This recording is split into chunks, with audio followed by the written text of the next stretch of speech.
Hello and welcome to the Amateur Austenite. My name is Frances Duncan. I am an author and the founder of the Jane Austen Society of New Zealand. My co-host is my friend Sian. Kia ora. And today we are discussing chapter 21 of Mansfield Park by Jane Austen.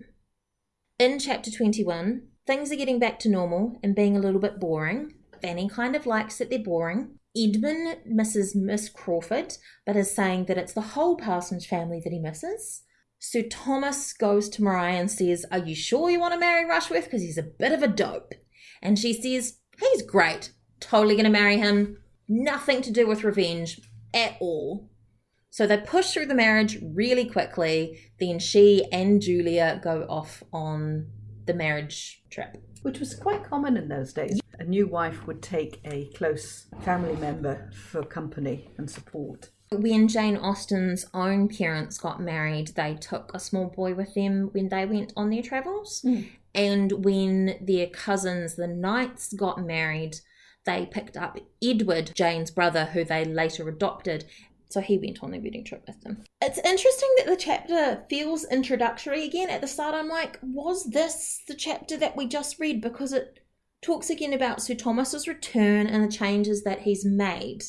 I'm guessing this is more of a settling of the changes that he's made. And it's not so much the changes that he's made, so much as reverted. Yes, return to normal. It's referred to as a striking change, making Mansfield an altered place, a sombre family, sameness and gloom. But Fanny says, "I cannot recollect that our families formerly were ever merry, except when my uncle was in town. No young people's are, I suppose, when those they look up to are at home." Of course, the irony there being that his children don't look up to him. They see him as a hindrance. They do recognise his authority. Maria is chafing under his authority. When he was away, his wife should have set up. There should still have been an authority there. Yes, but Mrs. Norris had no control over the children, and Lady Bertram did not care. All responsibility on his head has fallen. So he's now being blamed when really the other adult members of the family should have stepped up. That's true, because we are blaming Sir Thomas. He has a big responsibility. He's not naturally a gay man, party animal. That's not himself. So he's not going to be doing charades and theatricals and all sorts of things. And when you're just family, it's always quite different from when you have visitors from elsewhere.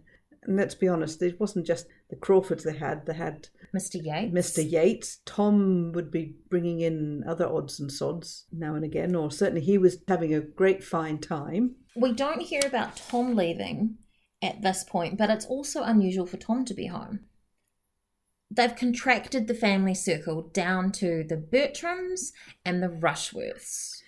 And let's be honest, I suspect actually the Rushworths would have added a dampener on it. His mother was like Mrs. Norris, basically, a bit of a control freak. And Mr. Rushworth, let's be honest, was 2 planks short of a piece of wood. Mr. Rushworth was an inferior young man, as ignorant in business as in books, with opinions in general unfixed, and without seeming much aware of it himself. I think at least he's unaware that he's stupid. Yeah, which is fine for him, but it's not so good for his audience. Sir Thomas could not much longer deceive himself. No. And you would so much want his daughter's betrothed to be someone he can admire and hope would look after his daughter as he would like her to be looked after. It was an alliance which he would not have relinquished without pain. He is very aware of the advantages of her marrying Mr. Rushworth. But he does try to make her think about what she's feeling. He's aware of her indifference. He says she's careless and cold. She did not like him. And he does not want her happiness to be sacrificed. He would act for her and release her.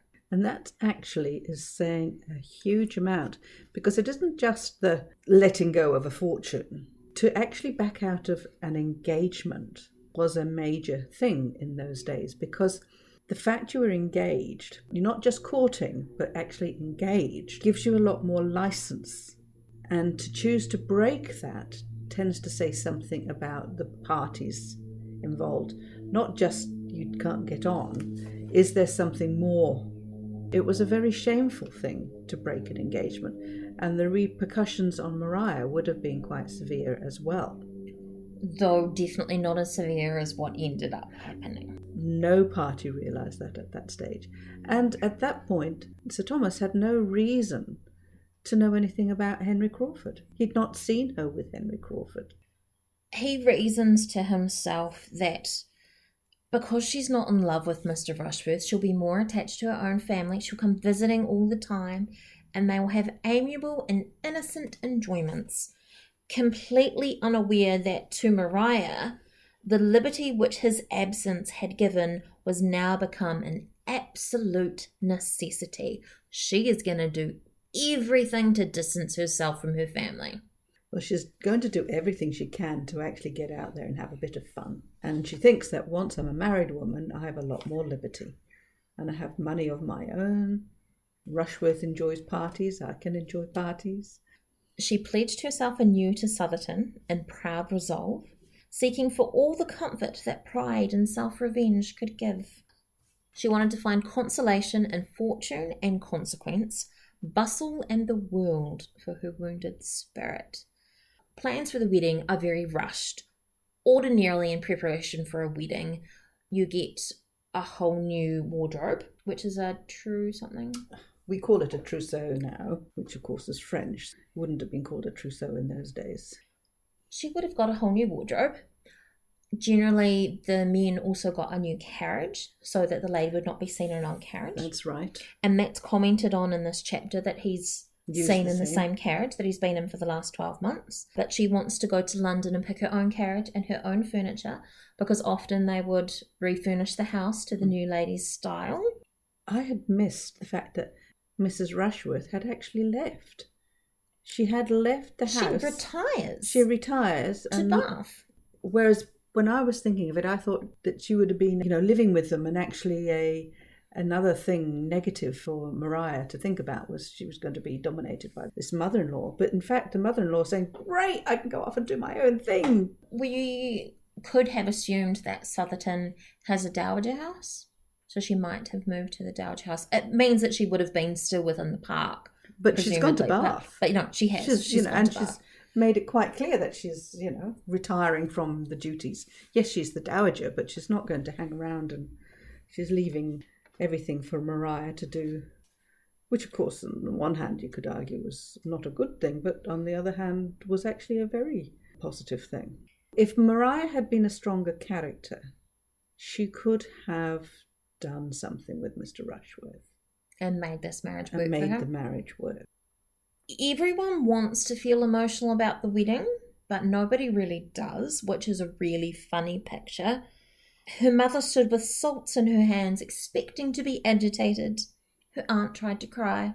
Mrs. Norris is super excited about the wedding. She is full of self-congratulation, but lacking any real insight into what's going on. She's confident in her triumph. You would believe she had never heard of conjugal infelicity, and she has no insight into the disposition of her niece, who had been brought up under her eye. She really doesn't know her niece at all. If any of them had known Mariah better, they would have understood. If they'd seen, how could people like Mrs. Norris not have seen how Mariah was so close to Henry Crawford? How could they not see her heart breaking? She's a very young woman who's been very, very sheltered, dazzled by a fortune and persuaded by this auntie and everybody else. And now, of course, the love of her life's walked out. And you can absolutely understand why she's saying, he's gone. Now I'm not going to let him get me down. I have to go through with this now because at least I'm going to be independent. I'm going to have some money of my own. I can go off and do my own thing. What she's doing is actually quite rational in an irrational and emotional way. She's revenging herself on Mr. Crawford. I refuse to let him dictate the rest of my life. Unfortunately. He does. I have felt the most sympathy for Mariah in this reading of the book. I think because we're taking our time. I could read a book like this quite easily in a few days. And you do have to read these things either over and over or, as we have done, with much more care on a chapter-by-chapter basis. There's a lot more into it when you look at Austen's writing. She's describing this all the time. Maria is a little bit of a bitch. Oh, heck yes. She's very, very spoiled. She's the eldest daughter of a very wealthy family. Her mother's ignored her. She's had this auntie who's praised her as much to put down Fanny. So she's never been held account, really, but never really been given anything other than empty praise and superficial education on good manners and how to be a lady and things like that, but never truly taught how to manage yourself and emotions. Which, when you think about it, is a little bit like Mr. Darcy, right? He says, I was raised with good principles, but I didn't really know how to apply them in a good way. What you have here is you've got neglectful parents. Sir Thomas is neglectful as much as he's the man of the house, and it's not his responsibility to take into account the upbringing of the daughters. But you could argue that how would he have really ever seen what Mrs. Norris was like? She was a very good actress. Superfluous, on the surface, the girls behaved very well when he was around because they were frightened of him, because he was a strict man. He doesn't come across as as violent or anything, but definitely strict. Fanny's still a little bit scared of him, but she also says that she loves hearing him talk. She has real deep affection and respect for him. And they actually enjoy the same sort of things. She loves a family party, so does he.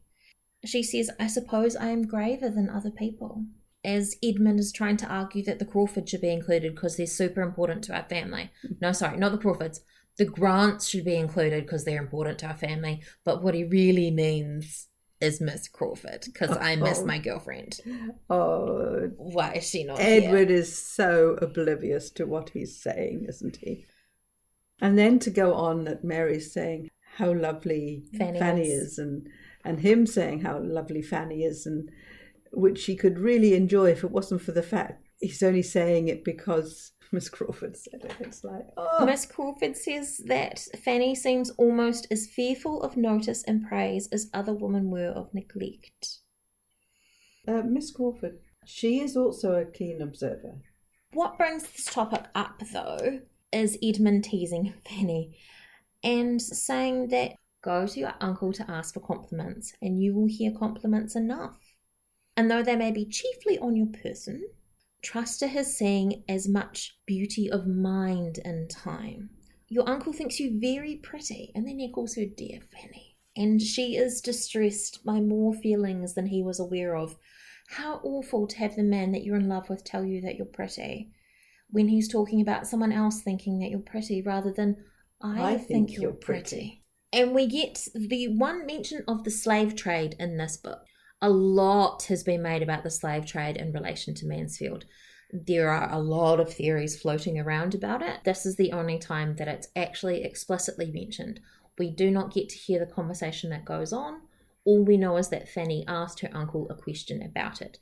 He appears to have not been upset by the question and would have been happy to continue the conversation, which is interesting considering there has been speculation that he went to Antigua to put down riots amongst the slaves.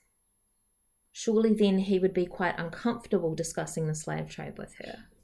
I think that is the key thing. That's all speculation, but from what I have read and understand is that Austen herself and her family were supportive of the abolition, and certainly her brothers would have been involved with the blockades of the ships carrying slaves.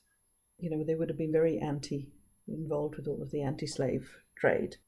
But it's still a very sensitive subject to bring up at the dinner table with gentrywomen. And you could imagine Mrs. Norris would have definitely changed the subject.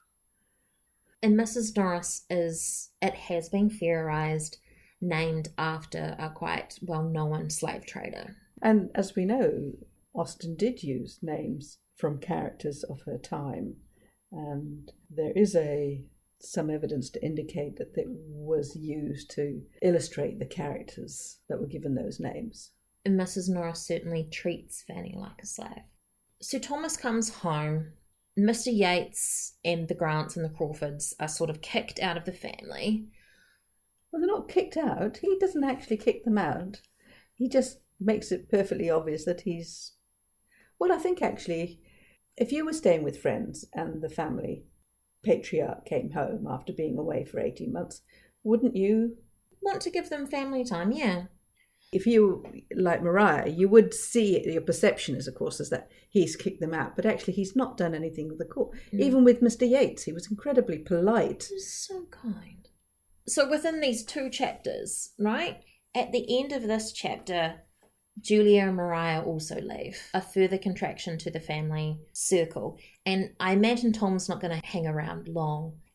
And it's interesting, at this point, it happens in the next couple of chapters that Fanny steps more into the foreground for the family, but also in the narrative. She's been hidden behind all these other characters, and once their concerns have been cleared away, you can focus more on Fanny. The same as the family, which I think is quite clever. It's amazing that Fanny is the main character, but it's taken to chapter potentially 22 where she actually starts to have a real role in what's going on. We have been able to see inside her head, but it's more her reactions to what's going on around her rather than her being involved in it. She's now both more proactive and more influential.